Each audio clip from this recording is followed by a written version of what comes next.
In this video, we are looking at domain and range and how to find those from a graph and in both discrete and continuous forms. So your definition for domain is the set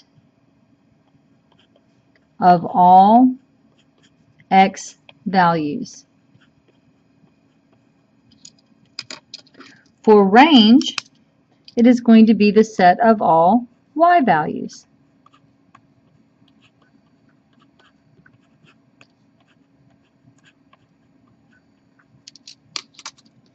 Now we're looking at this discrete function here. We have a copy of a graph, and there are 4 points on this graph. Since the domain is the set of all x values, and it should be in order from least to greatest, I'm going to start with the leftmost point and look at its x value.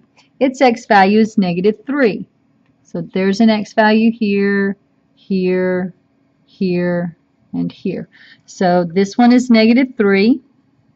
Moving from left to right, I go up here to -1, go over here to 2, and then my last x value is 3.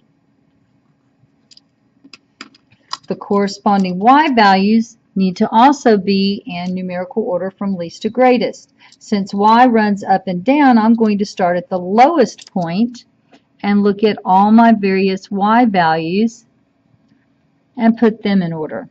So the lowest point is over here at -3, -4. The y value is -4, so I'm going to write -4.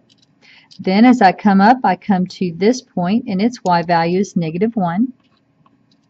The next point is this one here, and that y value is 5/2. And then the last one, the y value is 3. So that is discrete. We have a distinct list of numbers, and it is finite, and that is different than continuous, where it connects and it does all this other stuff.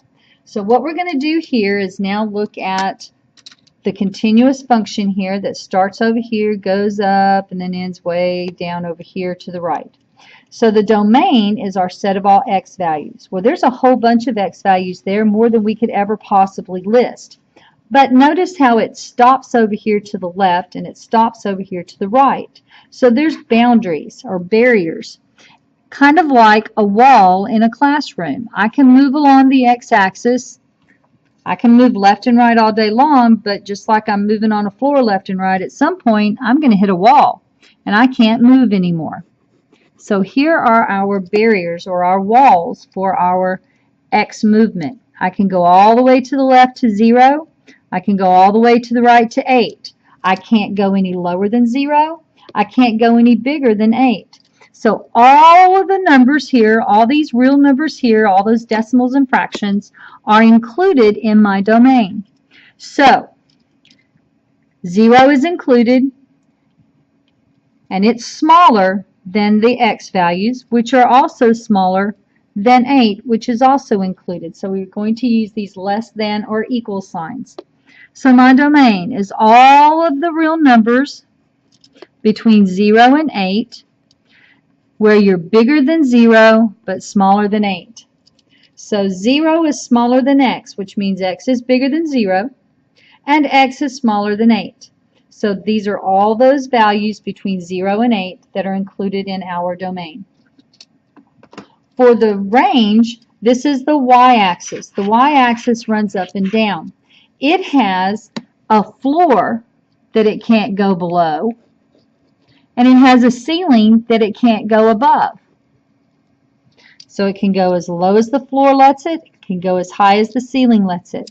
So this y value here happens to be 0 again, and this y value up here is 150. So our range is all of the y values that are bigger than 0 but smaller than 150. So all the y values that are bigger than 0, which means 0 is smaller than they are, and all of the y values that are smaller than 150.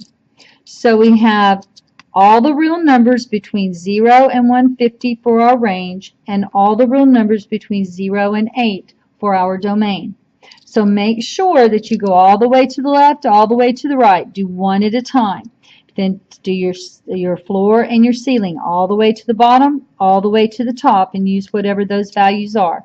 And put your less than or equal sign between them, because that's how it's going to be most of the time. And we'll discuss when it's not at a later date. We're not to that point yet.